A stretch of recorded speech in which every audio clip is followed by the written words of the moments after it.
So eto mga par, another legit agency, ang Global Manpower Management and Development Corporation. So nandito tayo ngayon sa Pedro Hill Street, Malate, Manila. So andito sa third floor yung agency. So nagkaroon lang ako ng konting pag-aalinlangan na kasi yung nakasulat dito sa itaas Global Asia Alliance Consultant, INC.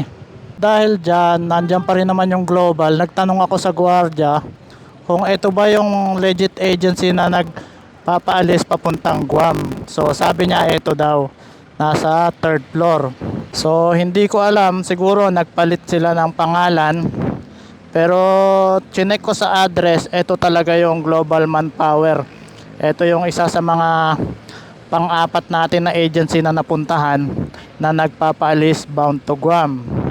So doon sana magtatanong ng address, paano mag-walk-in, o yung complete address niya is 23 to 24A SCG Building, 1610F Agoncillo Street, corner Pedro Hill Street, Malate, Manila 1004 Metro Manila. O yan, ito yung address ng Global Manpower Management and Development Corporation.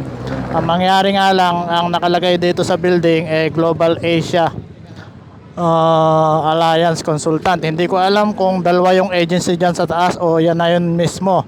So mangyari, akyatin nyo na lang, no? Kung kayo ay mag-walk-in, pwede kayong bumaba sa Pedro Hill Station. Yan na yung pinakamalapit na LRT station.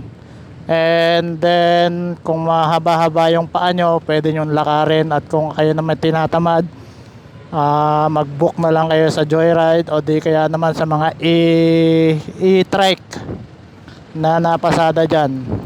So I think malapit lang naman, parang ito tanaw na yung Pedro Hill Station So yun lang, kung kayo ay may time, gaya ng sinasabi ko, hindi po ako affiliated ng mga agency na ito. Ako po ay isang MC Taxi Joyrider, no? Iniikutan ko lang yung mga agency, yung mga legit agency para sa inyo, para doon sa mga aplikante na gustong mag-abroad. So at the end of the day, merong magpapasalamat sa atin na nakaalis sila dahil sa ating content. So yun lang, maraming salamat. So sa magtatanong ng address, sa mga age limit, hindi ko ma-search yung FB page nila pero ganun pa man, naituro ko na sa inyo kung paano puntahan at kung ano na yung itsura ng building nila. So huling sulyap, ito yung building nila. Yung sa harap natin, andyan yung Pedro Hill Station. Tapos ito yung building nila. Andun sa dulo yung Anytime Fitness. Ayan. Tapos ito naman,